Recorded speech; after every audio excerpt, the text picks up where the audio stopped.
Back in the cocaine cowboy days here in Miami, I got shot and left for dead in a pool of blood. And I believe I actually attracted that to myself. Hey guys, Randy here. Welcome back to another episode of the podcast. I've got the cameras on for the YouTube peeps, and I want to share how I believe I attracted getting shot. For those who don't know my story, this really happened. I was shot in not that far from here, maybe 4 miles from here, down in South Beach. Like I say, back in the Miami Vice days. And if you haven't heard that story, then you must not have ever heard my defeating defeat keynote speech. So if you haven't, you better call whoever runs your company or your organization and tell them to hire Randy to come in and give his defeating defeat keynote, because I need the money. But anyway, moral of the story, I really do believe that you know, the too long didn't read version is I was confronted by a crackhead who was robbing me to get money for crack. And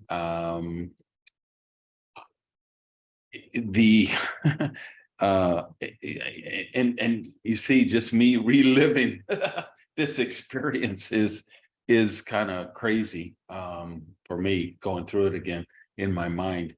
But it was a random occurrence at 3 a.m.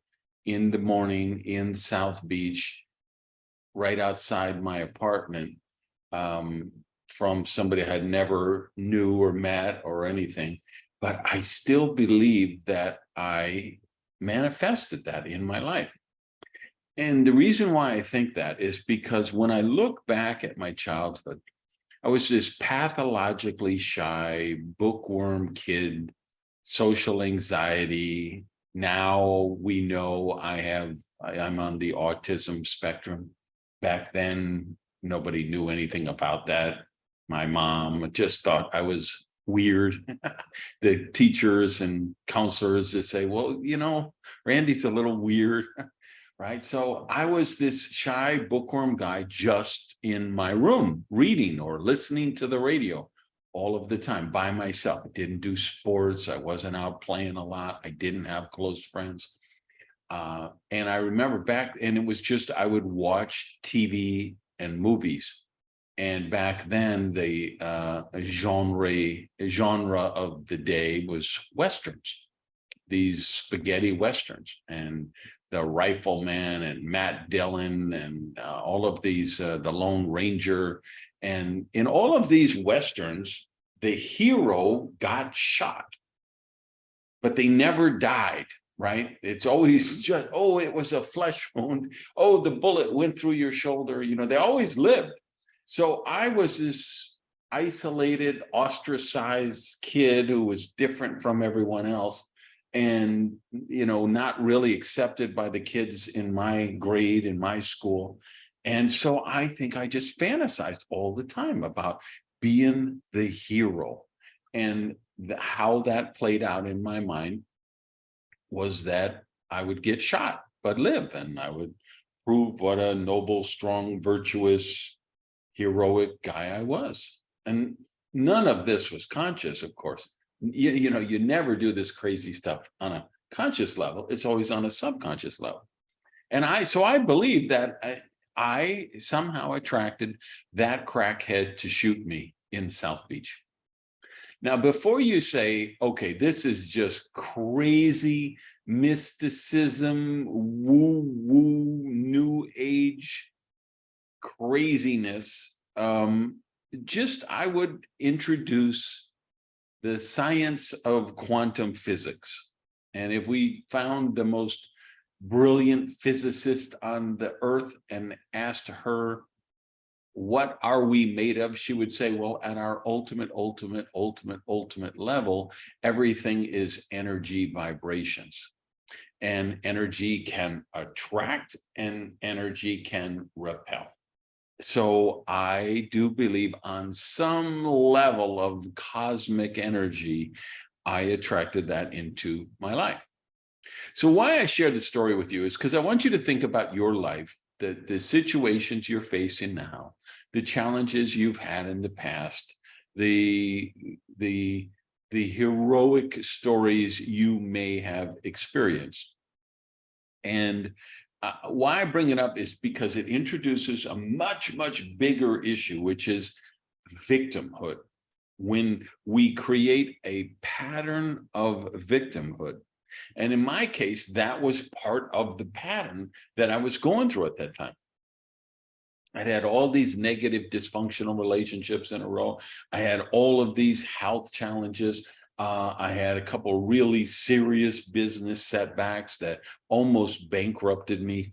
And that was my identity. I was a professional victim. And here's why I bring it up for you. Because what I was doing was I was getting an emotional payback, a payoff, an emotional payoff for being a victim. And let me tell you, when you get shot and you're supposed to die and they have to stop the ambulance on the way to the hospital and put you in one of those pressure suits because your heart is failing, and I have 7 doctors telling me in the ER that I'm probably not going to make it.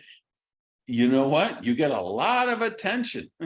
You get a lot of emotional payoff for being a victim like that. And whether it was my health challenges, and I was like so dysfunctional at that stage of my life, I couldn't be in a real relationship because I didn't love myself. I didn't even like myself. So I couldn't let anyone else love me. I couldn't let anyone else like me. So because I couldn't accept love, I had to accept attention and empathy and sympathy. And just that was the only emotional payoff I was capable of.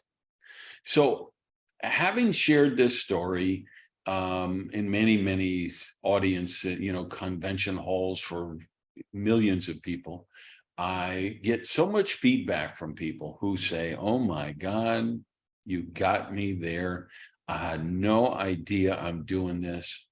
I've had these health challenges my entire life, or I've been bankrupt 3 different times, or I've been divorced 4 different times. I've had this pattern of crazy partners, or this pattern of abusive spouses. And it took me hearing your story, Randy, to understand I have been trying to create a more heroic journey. And this is based on, in the keynote, I'm talking about Joseph Campbell and mythology. And of course, this storytelling mechanism or platform that we call the hero's journey. And it's, whether it's Jason and the Argonauts or Star Wars or Lord of the Rings, it's, the most pervasive theme in literature for a couple thousand years at least. And it's this average, ordinary person is confronted with some extraordinary challenge. They don't want to do the challenge, but eventually, usually they meet a mentor or guide who gets them along the way. That would be Obi-Wan Kenobi for Luke Skywalker, Gandalf for the Hobbit in the Tolkien trilogies and Hobbit books and stuff. And then they persevere. They fight the forces of evil, the deadly plague, the alien invasion from outer space, the whatever it is, and they become victorious. And if you have low self-esteem, you're insecure, neurotic, like I was, you sometimes may subconsciously create what would be a more heroic story for you. It's not enough that you beat cancer 2 times. You've got to beat cancer 3 times. It's not enough you went bankrupt 5 times. You heard Walt Disney went bankrupt 7 times, so you need to go bankrupt 8 times. And you really can do this. And I have had so many people who speak to me after, whether it's on the blog or after seminars or on social, and they're in tears sometimes, recognizing, like most of you know, I do a lot of work in the direct selling, leverage sales, network marketing space, so many conventions I do there. And I've had people come up to me in tears afterward and say, oh my God, you have given me the biggest breakthrough of my life, because I joined whatever company they're in, right? My husband and I had a successful business. We were accountants and we made $250,000 a year or whatever the number is. And we were successful, but then we got introduced into this business and we kept hearing these amazing stories of people who were homeless and became wealthy, and people who were bankrupt and became millionaires, and people who were sleeping under the bridge and now they're a quadruple, triple diamond supreme NATO commander. And I think we subconsciously sabotaged our business and went bankrupt so that now we could have a more heroic story. So I've really heard that. And I don't mean once or twice. I mean, I've heard this from a lot of people. And that's why I'm sharing it with you guys here again on the podcast. So here's the most important question.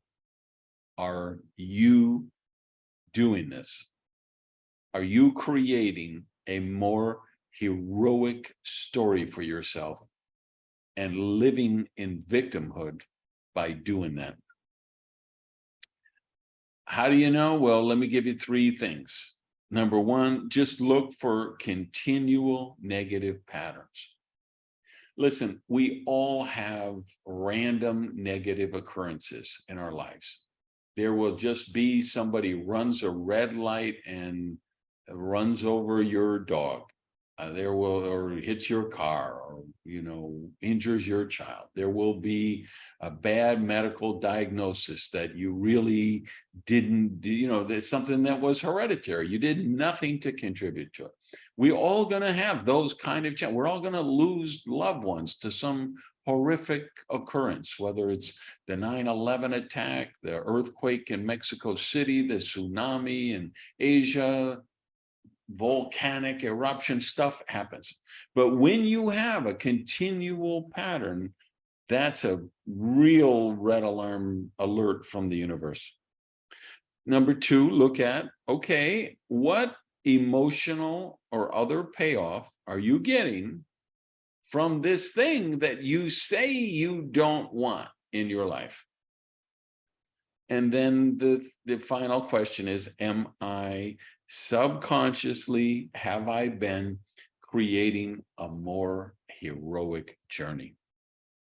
So what can I tell you to wrap this up? I am not accusing you of doing this. Don't at me, don't ratio me, don't cancel me. I'm saying, why don't you, I'm not accusing you of that. I don't know you good enough yet. What I will share is, I've been teaching these principles of prosperity for 30 years, and I believe this is one of the most destructive cycles of self-sabotage in your prosperity, and it affects millions of people, and most of them don't have a clue that they're doing it. So all I'm suggesting is that you consider the possibility. Or let me know what you think in the comments. Please share it, like it, subscribe. Love you guys. Peace out.